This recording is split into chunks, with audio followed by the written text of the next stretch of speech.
Hello, future engineers. Welcome to my YouTube channel. If you're still new to my channel and you like what I'm doing, please don't forget to share my videos to your friends and to your friends' friends, to your younger brothers and sisters who would want to take up engineering in the future, and to your relatives. That's one way you can keep me going, inspired, and refreshed.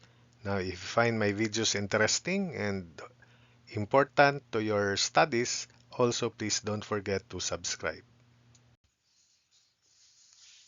Hello future engineers, here is another video in structural analysis, particularly on beam deflections.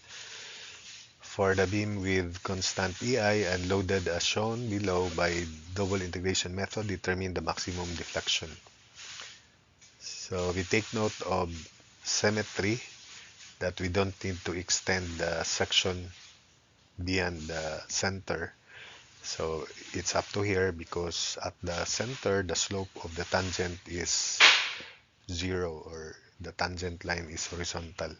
So by symmetry, the vertical reactions of the left support and the right support is equal to the area of this triangle, which is 1/2 L over 2 times W or WL over 4.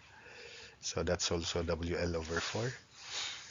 Then we section for our moment equation at distance x from the left support. And let's call this W sub x. By similar triangles, W sub x as 2x equals W as 2L over 2. So that means W sub x is equal to 2WX over L. The equation of the elastic curve, therefore, or the differential equation is equal to EI y double prime is equal to WL over 4 times x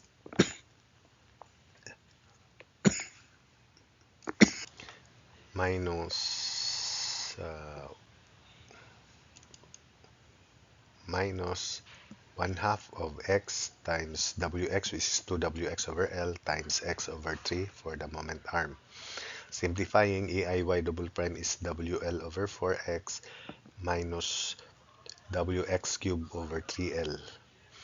Integrating, AIY prime equals WL over 8 x squared minus WX to the fourth over 12L plus C sub 1. So there is slope at the left support, but there is no deflection at the left support or at the origin. So there is no C sub 2 to anticipate the equation. So AIY is equal to WL over 24 x cubed minus WX to the fifth over 60L plus C sub 1x. So as I said, there's no C sub 2. We can now evaluate C sub 1 by setting x equals L over 2 and y prime is 0 into this equation. So x is L over 2, y prime is 0. So 0 equals WL over 8 times L over 2 quantity square minus WL over 2 raised to 4 over 12L plus C sub 1. So that would be WL cube over 32. 0 equals WL cube over 32 minus WL cube over 192 plus C sub 1. Solving for C sub 1, 1 over 192 minus 1 over 32 WL cube, and that is negative 5 over 192 WL cube. We can now evaluate the deflection at the center, substituting into this equation here with XL over 2.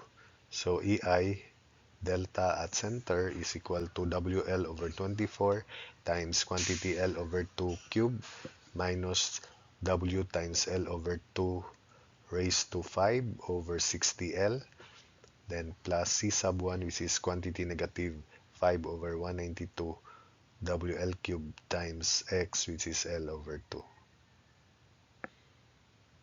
So simplifying, the first term is equal to WL to the fourth over 192. The second term is negative WL to the fourth over 1920, and the third term is negative 5 WL to the fourth over 384. We can now compute combining these fractions. Delta at center is equal to